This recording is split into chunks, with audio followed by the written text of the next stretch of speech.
وظائف کے لیے وظائف الصالحین آفیشیل کو سبسکرائب کریں۔ وظائف الصالحین آفیشیل۔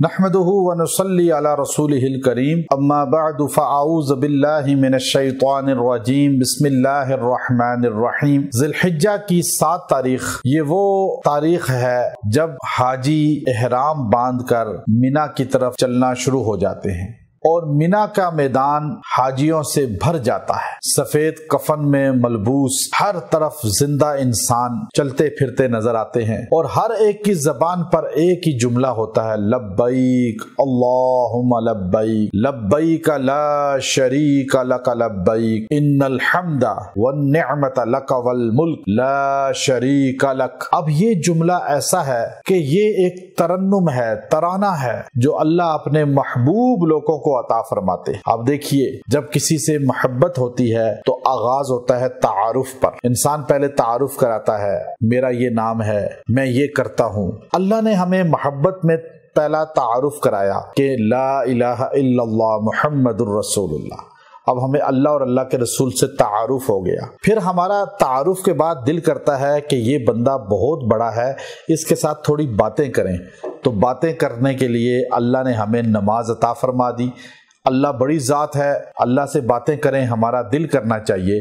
تو اللہ نے کہا نماز پڑھو تم مجھ سے باتیں کرو گے۔ پھر انسان کہتا ہے میں نے جس سے محبت کرتا ہوں اس کے لیے قربانی دوں، اس کو پتہ چلے کہ میرے دل میں اس کی محبت ہے۔ تو اللہ نے کہا تم مجھ سے محبت کرتے ہو، تم میرے لیے قربانی دینا چاہتے ہو تو روزہ رکھو، تمہاری محبت کی شدت کا مجھے اندازہ ہوگا کہ مجھ سے کتنی محبت کرتے ہو، میرے لیے بھوکے پیاسے رہ سکتے ہو۔ پھر انسان کو جس سے محبت ہوتی ہے انسان کہتا ہے کہ میں اس پر مال لگاؤں، اور انسان اسے تحفے دیتا ہے، اس پہ مال لگاتا ہے۔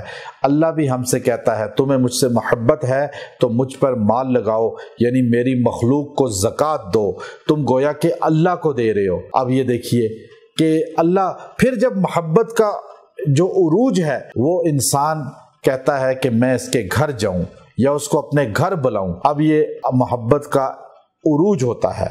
اللہ سے محبت جو انسان عروج کی کرتا ہے تو اللہ اسے اپنے گھر پھر بلاتا ہے دیدار کے لیے، آ جاؤ میرے گھر۔ پھر وہ کعبۃ اللہ جاتا ہے، پھر وہ حج کرتا ہے، پھر وہ احرام باندھتا ہے۔ اللہ جب کوئی اپنے گھر کسی کو بلاتا ہے بڑا آدمی تو انسان تیاری کر کے اس کے گھر جاتا ہے۔ تو یہاں اللہ نے کہا کوئی اعلیٰ لباس نہ پہنو، کفن کی چادریں پہن لو اور آ جاؤ، اور آ کر میرے گھر کا طواف کرو۔ پھر حج کرتا ہے، یہ دیوانوں کی طرح کہتا ہے لبیک لبیک، صدا لگاتا ہے۔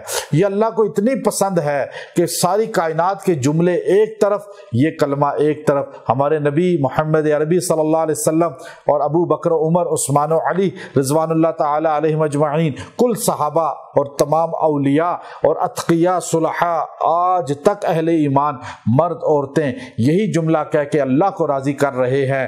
تو یہ جملہ جو 7 ذی الحجہ کو اگر عرفات میں ہے تو اگر وہ مینا میں ہے تو مینا میں یا کہیں بھی ہے، وہ وہاں اگر پاکستان یا دنیا کے کسی ملک میں ہے وہاں پر یہ جملہ کہے 70 مرتبہ 7 ذی الحجہ کو دن یا رات میں اس کو پڑھ کے جو دعا کرے گا، پورا تلبیہ پڑھے گا، اللہ اس کی برکت سے اس آدمی کو حج کی سعادت عطا فرمائیں گے اور اس کے گناہوں کو معاف فرما دیں گے، اس کو ایمان کی حالت میں دنیا سے اٹھائیں گے۔ وآخر دعوانا ان الحمد للہ رب العالمین۔